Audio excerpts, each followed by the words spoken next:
Praise the Lord.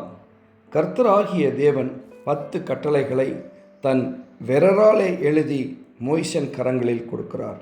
இதை இஸ்ரவேல் மக்கள் கடைபிடித்த சட்டம். யோவான் நற்செய்தி 8ஆம் அதிகாரம் 1-11 வசனங்கள்.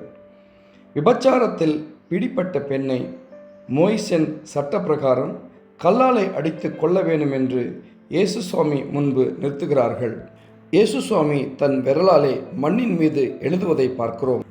மண்ணின் மீது, அதாவது மண்ணிலிருந்து உருவாக்கப்பட்ட மனிதன் மீது தன் விரலாலே புதிய காரியத்தை எழுதுகிறார். மெய்யான மனஸ்தாபத்தாலே பாவ மன்னிப்பு பெறுவீர்கள். தகுதி உள்ளவன் கல்லெறி. அந்த இடத்தில் இயேசு சுவாமியை தவிர ஒருவருக்கும் தகுதி இல்லை.